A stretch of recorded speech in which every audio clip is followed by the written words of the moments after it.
Hello everyone. So karon no among team is ni-decide mo site viewing or site tripping diri sa Maria Luisa. So kiba naman mo no, ang Maria Luisa usa gini sa mga high class nga subdivision diri sa Cebu.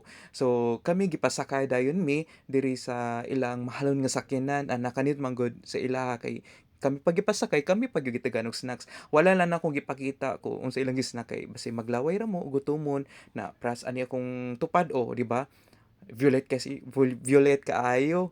O mura gyud nakatag-iya sa kinan, pero busog na siya sa snacks. So ang wala na kibo, ang style man gud aning sa Mar Luisa man gud, ang formas lang yuta is mo siya cliffs, what's that cliff, sana cliffs ay kanang kuan gud kanang kibo na gum kanang murag kanang pangpang ba nga overlooking gani.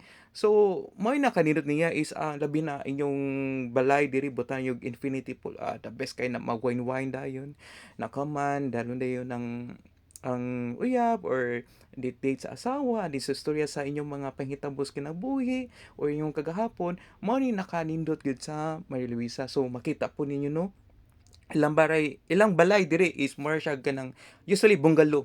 Bungalow siya and then overlooking like infinity like kani siya, di ba? Old school pero very nice kaayo. So kani pud nga balay is kung dihag makita yung actual kuan ni siya pangpang, slope ni siya so overlooking nice yun kayo.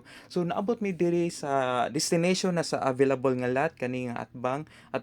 So ang tag-iya na ang mo landscape ani and then dako ni siya cutting, the best ni siya nga area kay ngano kay slope ni siya so nice kay siya for overlooking sa city and then butangan sa kanang infinity pool, the best kaayo.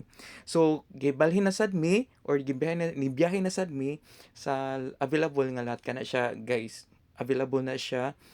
And then dako ni siya cutting and then last na mo visit siguro mga tulo. I don't know kung pila na gyud karon ni bill possible usa or duha. So o diba makita niyo di ba nice kay kani elegante. Ganahan kay ko ani nga balay gyud lay showcase tanan. And then the color is the best char. The best. So, kibaw mo no, ang tagian ni sa mga balay is mga dato gyud. For example, kaninyo makita, tereng, kani siya guys is usa ni sa mga tag-iya sa mga pawn shop kana nga balay kanang overlooking. So kiba na mo gyud kinsa na siya. So message me now for available units. Bye-bye.